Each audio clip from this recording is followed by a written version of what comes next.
Hello, everyone. Welcome back to day 3 of the 3-part meditation and anxiety series.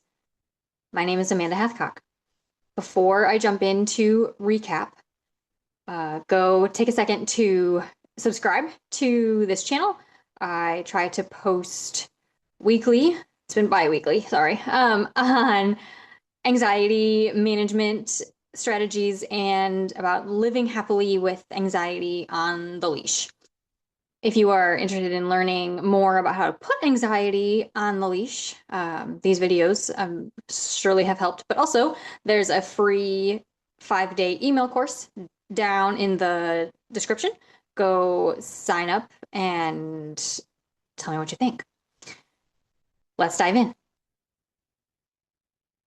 Okay, so here is my rudimentary illustration of the 10-lane highway, right? That is our brain in overwhelm. Okay, we've got exits on both sides, on ramps, 10 lanes of traffic, can't see on either side, can't see all the way to either side. It's chaotic, right? And in part 1, we went over some myths about meditation, right? And how oftentimes I have clients that come to me with the goal of, I want to meditate so that I have no thoughts, so that there's nothing in my head, right? And I said, that if there's nothing in your head, then I start to worry whether you are alive or not. And emergency rooms are not relaxing places, so let's not go there. Okay, another common goal that clients come to me with, they say, Amanda, I want to start meditating because I want my thoughts to stop. Yeah, just that's too much and I need a break. I need them to stop. And in part 1, we went over how, okay, if our thoughts just stop, then it's still 10 lanes of traffic with on-ramps and off-ramps on both sides. It's just stopped. It's just a traffic jam. Right now you've got 10 lanes of stopped traffic, which is actually not relaxing for most of us, or it's not what we're going for.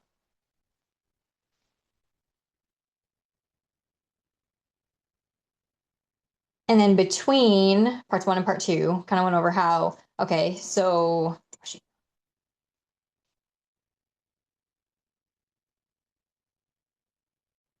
we hone in on the goal of meditation, on a reasonable goal for meditation, which I describe in this analogy as a 1-lane safe place, right? It's got images. The scenery is whatever you want it to be all around you. There's no time restrictions or deadlines. It is a 2-lane road so that you don't feel trapped, but you're the only car you see, right? It is a safe place in your mind. It's a place where you can be. Just be. Just exist. Right? And that's what we're trying to get to from the 10 lanes of overwhelm. And so between parts 1 and part 2, we discussed how, okay, so we need to narrow down from 10 lanes to 1 lane. And oftentimes I have clients that say, yeah, Amanda, that makes sense. I can do that. Meow. Right. And we try to cram 10 lanes of traffic urgently, suddenly, in one meditation practice or in one day or in too short amount of time down into 1 lane, which is particularly hard and chaotic if we're successful. And then usually doesn't actually feel like the peaceful 1-lane highway over here. It feels like 10 lanes of traffic still smooshed together, bumper to bumper. It's still not fun. We go too fast. It's like adding construction to the 10-lane highway. Okay. And it actually doesn't relieve any stress. But it is appealing. right? To go quick, to follow a process, 10, 9, 8, 7, 6, 5, 4, 3, 2, 1 lanes, and just like do it. And one of the reasons why, actually, two of the reasons why it is so much more appealing to go this way than to try to do it the slow, steady way is because we are not good at showing ourselves, giving ourselves time, and motivating. Okay. In part 2, we went over how giving ourselves time is synonymous with self-compassion, right? You need the time because everyone needs the time to narrow from 10 to 1 lane. You exist, therefore you deserve the time. Give yourself the time. Motivating is also, and especially self-motivating, is not our, for many of us, it is not our strength, right? And the motivation is what makes the construction zone scenario tempting, right? Because I go from 9 to 8 to 7, and it went pretty quick, and it was pretty okay. And so like I motivate, like, yeah, if I did those 3, now I can do the next 3, but it just gets harder and harder and harder. The problem we run into when we try to go the slow and steady way is maybe I spend 10 practices feeling like I get down from 10 lanes to 9 lanes. And our gut reaction is to say, okay, only 8 more to go, right? And that's not very motivating. So being able to say, I worked really hard at getting down to 9 lanes. Yay, I am at 9 lanes. Okay, proof that this is, I'm moving sustainably in a positive direction. Time to tackle the next lane after we enjoy being down to 9 lanes. Acknowledging the progress and not constantly looking at, what have I accomplished? How much progress have I made? How close am I to the end? Instead, being with ourselves where we're at and acknowledging progress. That is motivating. So, if we are going to give ourselves the time and motivate ourselves to go from here to here, how do we do it? Well, starts by going down to here.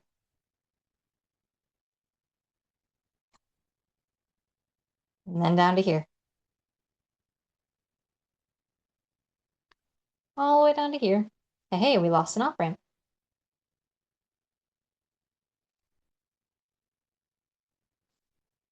Down to here.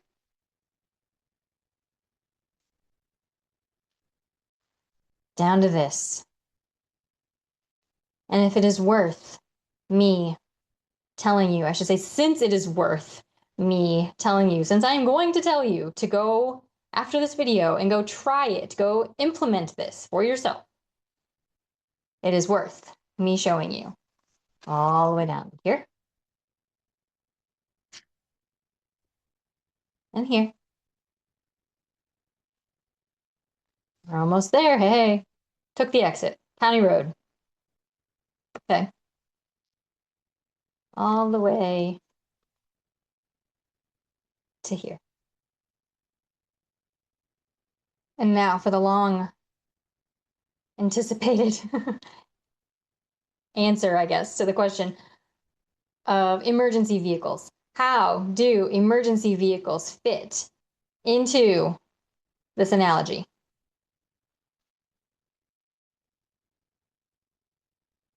When we have worked so stinking hard to get to here,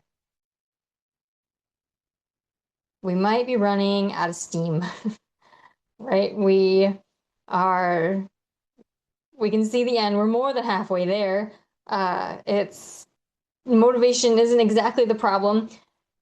It's the feeling, it's the experience that goes along with getting from here to here on this page, right, to our exit. Because I am watching every single second on the clock and counting every single inch between every single mile marker, and it's just going so slow. Okay. And if an emergency vehicle were to come along, right? I'm back here when I hear sirens. Oh, my attention is redirected. My attention is grabbed. I'm looking for the source of those sirens, right? And I'm moving forward. I find the source of the sirens. It's behind me. And I start mapping my moving over, my making room for the emergency vehicle. The emergency vehicle passes. And now I was pulled over here. So I get back on after the emergency vehicle passes and oh, hey, there's my exit. And it's the same path that I would have traveled anyway. Actually, that's not true. Oddly enough, I had to slow down on the way to my destination, right? So it actually took me longer from like a pen and paper numbers standpoint, and it feels like it went so much faster because I had that other thing to pay attention to. I had that other process to follow on my way to, in this case, the exit to get down to 2 lanes and all the way to my 1 lane safe space. The other thing that emergency vehicles do when it's just a bunch of people on, what do we got here? 7 lanes of traffic. Okay. It's every man for themselves, right? We're all going to our own places in our own car with our own schedule, doing our own thing. Okay, but when the emergency vehicle comes along, sirens blaring behind us, every single person on this highway now has both the ethical and legal obligation, right, to work together and get this emergency vehicle where it needs to go. So it doesn't matter if you are a timid driver or an aggressive driver, if you are have someplace to be or have super relaxed timing for today, if you drive a new car or an old car, none of that matters. We're all getting this emergency vehicle through as swift as possible. While we are stopped, letting that emergency vehicle by, yes, it's not, how do I want to say that? Yes, there is still lots of stimulation, right? There's the sirens, there's the different personalities, there's all these things going on. And when we are stopped, letting that emergency vehicle go by, things are not, the visual input, things are not flying past me like they were a minute ago. I'm not saying that I'm not worried about another car hitting me or moving into my lane, but everything is moving so much slower, right? The reaction time is so much increased that there's a relief. It's almost like a reset in that way. To all get back on and to all get going again.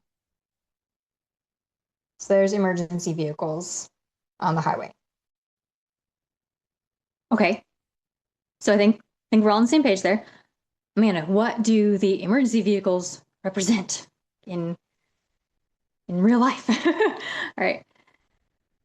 The emergency vehicles in practice are what I'm going to call mindfulness exercises. Some people call them grounding exercises. Some people call them relaxation exercises. Some people have different terminology. Examples include breathing exercises, everything from in the nose, out the mouth, to Longer inhale. I'm sorry, it should be longer exhale than inhale. Um, Square breathing, diaphragmatic breathing. Okay, whatever your favorite is. Um, the five senses, or 5, 4, 3, 2, 1. Right? What are 5 things I can see? 4 things I can touch. 3 things I can hear. 2 things I can smell. Something I can taste. If you have something safe to taste. Um, that's a great redirect. It's a good, it takes our honing in on those senses is a way of taking the overwhelm, right? My brain is automatically trying to take in every single sensation it possibly can and honing in on, okay, hang on. What are those 5? What are the 4? It's really helpful when we're feeling overstimulated to reduce the simulators that I'm aware of in a moment. Okay. Another one would be imagery. Going to a safe space, right? And whether that safe space is the single lane highway, no deadlines, no clocks, just me and my favorite scenery that we've been talking about, or any other safe place, happy place, right? A key feature of going to your happy place, your safe place, that makes it an effective exercise is the details, right? So if I'm going to the beach, I'm not just picturing sand, water, and sky, right? How did I get to the sand? What color is the sand? What's the sensation of the sand? How much sand is there before I get to the water? How does the water meet the sand? What's the water doing today? Colors, smells, all the things, right? Before I get to the sky, color, clouds, what can I see on the horizon? Okay. You see the detail versus this. Yeah, I go to the beach where there's sand and water and sky. Those of you who have either kind of approached meditation, taken a break, come back to it at least once or a couple times, and those of you who are analytical thinkers and want the answer too. Okay, Amanda, if mindfulness is really about like honing in, focusing on one thought and really like attaching to that one thing, right? And meditation, we've been describing it as, being able to stay unattached from things and let things be, let things flow. How am I supposed to take those two opposite things and put them together, and make them work together? It's a great question. Short answer is that your survival brain, our anxiety, is never going to tell us to do a relaxation and mindfulness exercise or to try, not just try, to meditate, whatever place your meditation practice is in at the time. So, doing both of those things is giving our purposeful cognitive front brain some practice, being the initiator, right? And giving anxiety some practice in the backseat. Mindfulness can be really helpful as we're working towards, or even in conjunction with, our meditation. So many meditations, like guided meditations, you guys, they start with a breathing exercise, right? That's how do we go from the 10-lane highway? Maybe we can jump it down to 7 or 8 lanes before I'm whittling down during my meditation down to that one. So kind of the streamline, the making the experience seem quicker than it really was, like the emergency vehicle in the example. Mindfulness exercises can also be great motivators. When my meditation building process has maybe hit a plateau, doing some mindfulness, just like showing myself that I can put my front brain in the front seat. I can put anxiety in the back seat, right? And motivating and showing ourselves, nope, this is possible. We can do this. Mindfulness exercises are great, the result of a mindfulness exercise can be great ammunition for anxiety, because Because for every single one of us, somewhere along the way, anxiety is going to ask, hang on, we've never actually gotten to that one lane safe space before. Is it actually a safe space? Do we actually want to go there? Are we sure this is what we want to spend our time working towards? And the answer is yes. Thank you, anxiety, for acknowledging that we're not sure, right? I'm not committing to doing it forever.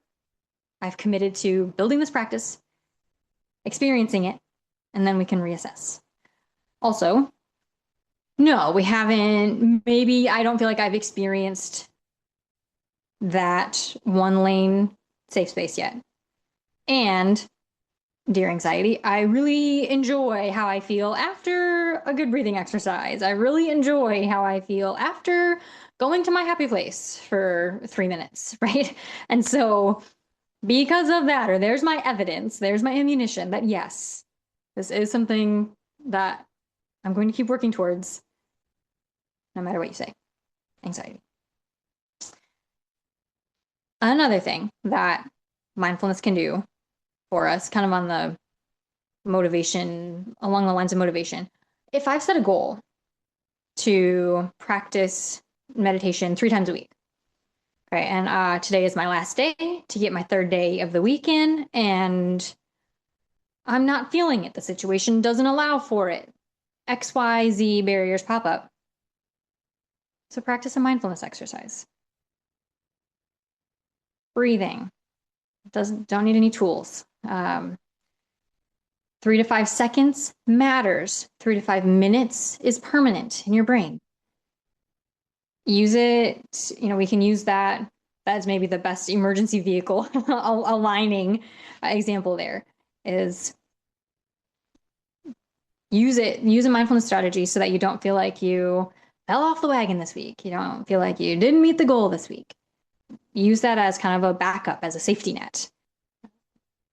And so using mindfulness and meditation in conjunction with each other, right? Yes, kind of the operative definition of the goals is almost opposite, and they can work really well together. They can work really well together premeditatively. So even though I'm calling mindfulness exercises emergency vehicles in the analogy, we don't have to wait till it's an emergency to employ the mindfulness strategy, right? Plan to pair it. There's like a lot of times we start out with breathing, plan to start with your favorite mindfulness exercise. De-escalate, get down to lane 9 before you even head to that meditative space. Start down the path to the meditative space. So this has been a 3-part series on meditation and anxiety, going over some of the misconceptions, some of the hangups, sticking points, barriers that I see with my clients who come determined to build a meditation practice that serves them in their lives.